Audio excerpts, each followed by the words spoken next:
168-ի հարգելի հետևողներ, այս պահին կզրուցենք Ազգային ժողովի ընդդիմադիր պատգամավոր Գեղամ Մանուկյանի հետ։ Պարոն Մանուկյանը տեղեկացան քննչական կոմիտեից է գալիս, մյուս ձերբակալվածների հարցով եք այնտեղ, խնդրեմ մանրամասնեք։ Ասեմ, որ ժամը 5-ի 6-ի կողմերը, երբ որ քննչական կոմիտեի դիմաց արդեն քաղաքացիները հավաքվել էր, մի քիչ շատ տանակնկալ ահազանգ ստացանք, որ ուղղակի մայթին կանգնած քաղաքացիներից սկսել են բերման ենթարկել։ Եվ մեր պատգամավորները սկսեցին շտապել Երևանի գրեթե բոլոր ոստիկանական բաժանմունքներ, բայց այս դեպքում բերման ենթարկվածները քրեական գործի շրջանակներում էին եւ 6 ժամվա ռեժիմով պահել էին, ապա տեղափոխել էին քննչական բաժիններ, ես ամբողջ օրը հիմնականում Արաբկիրի բաժնում եմ եւ Արաբկիրի բաժին բերվել էին 9 քաղաքացի, 9-ին էլ պահել էին 6 ժամ, քննչական բաժանմունքից բոլորին էլ 9-ին էլ բաց թողեցին։ Իրականում ինչ է արել քննչական տաղանդավոր մեր ծառայությունը այս խեղճուկրակ ոստիկանների ձեռքով։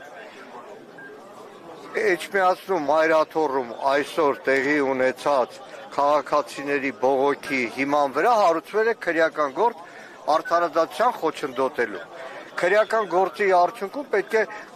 որ մի քաղաքացին անօրինություն է արել պարզել, բայց որպեսզի աշխատանք չանեն տեսախցիկներով բանով պարզելու, որոշել են տասնյակներով քաղաքացի բերման են ենթարկել, բոլորի վրա որպես կասկածյալ հոդվածը դրել են, մինչև հետո պարզեն այդ քաղաքացիներից որևէ մեկը եղել է մայրաթոռում, թե չի եղել։ Օրինակ Արաբկիրում եղածներից որևէ մեկը մայրաթոռում չէր եղել։ Ագին այս ձևի ուղղակի ամեն ինչում խայտարակ վիճակ, նույնիսկ քաղաքացի կար, որի ամբողջ հանցանք կայանում էր նրանում, որ նա բնակվում է Մամիկոնյաց փողոցի վրա, քննչական կոմիտեի դիմաց, ընկերոջը զանգել է սուրճ խմելու, մինչև իջել է Մինչև, հա, մեկն էլ արի, Հովհաննես Ավետիսյան, արի, Հովհաննես Ավետիսյանը մի քիչ առաջ է քննչականից դուրս եկել, որ այսօր մայրաթոռում չի եղել, բայց այդ գործի շրջանակներում արդեն կասկածյալ է։ Պարոն Ավետիսյան, ինչպես է պատահել։ Կանգնել եք, պարոն Մանուկյան։ Կանգնած է իմ համար, եկան